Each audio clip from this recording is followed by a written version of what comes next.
Зилзала болгон аймакка өзгөчө кырдаалдар министрлигинин куткаруу тобу өз маалында жетип келди. Көп кабаттуу имаратта калып калган жабырлануучуларды альпинисттик жабдуулардын жардамы менен эвакуациялап, алгачкы медициналык жардам көрсөтүүгө дагы жетишишти. Жер титирөөдөн кийин урандылардын алдында калып калгандар дагы бар. Окуя болгон жерде алгач издөө иштери жүргүзүлүп, имараттын ураган деңгээли бааланат. Жабырлануучулар калган жерлер аныкталган соң, кран, манипулятор, гидравликалык жабдуулардын жардамы менен куткаруу иштери ийгиликтүү болду. Бул албетте куткаруучуларды даярдоо мамлекеттик борборунун машыгуу талаасындагы көрүнүш. Ал эми Чыңгыз Жумабеков былтыр Түркиядагы катуу жер титирөөдөн кийинки куткаруу иштерине катышкан. Белгилей кетсек, анда кыргыз куткаруучуларынын тажрыйбасы жана дарамети дүйнө элин суктандырган. Geldiniz. İsmi nedir? Onun adı ne? Gri. Canım benim, hoş geldin. Çok teşekkür ederiz sana da. İyi ki varsın. Bir arkadaşı daha var burada.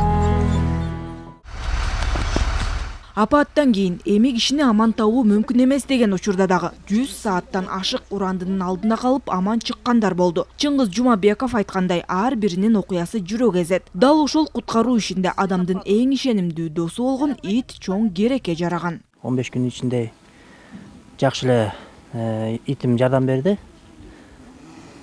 Почти 3 күн ичинде таап бератканы 3-4 адамдан таап бератты да бир күндө. Эң кичинекей наристе 6 айлык наристенин колу менен алып чыгып атасына карматып атканда ошондо эң көздөн жаш чыгып, жашоо башкача болгон да.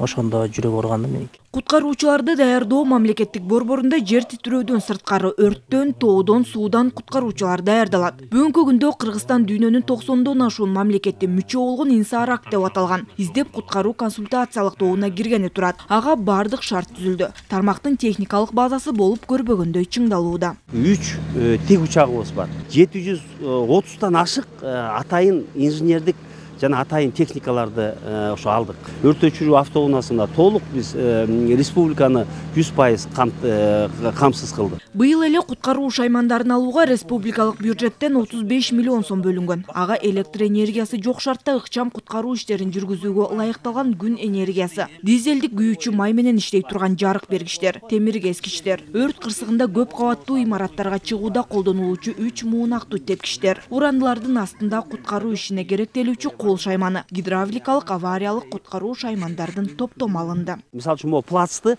бирөөнү көтөрүп туруп эле башняны өйдө көтөрүп туруп берсек, канчалык өйдө көтөрүлгөн сайын мунун эмеси кеңейет, радиусу кеңейет да, ошол иштөө шартын ошол жерге түзүп берет. Ири кырсыктын очогунда күнү түнү авариялык куткаруу ишин ыкчам жүргүзүп, куткаруучулардын талаа шартында жашоосу үчүн үйлөмө чатырлар алынган. Ал керектүү шаймандар менен толук жабдылды. Бул бат эле тура калат. Муну багы жел үйлөтүп эле компрессор менен үйлөтүп эле тургузуп коебуз. Жеңил, ушу турган жеринен эле башка жерге которуп кетүүгө мүмкүнчүлүк бар да. Кандай гана кырсык өзгөчө кырдаал болбосун, жарандарга кечиктирилгис жардам көрсөтүү маанилүү. Мындан улам акыркы 3 жылда куткаруучулардын техникалык базасын чыңдоого өзгөчө көңүл бурулуп жатат. Бактыгүл Султанбек кызы, Бекжан Токтосунов, Ала Тоо 24.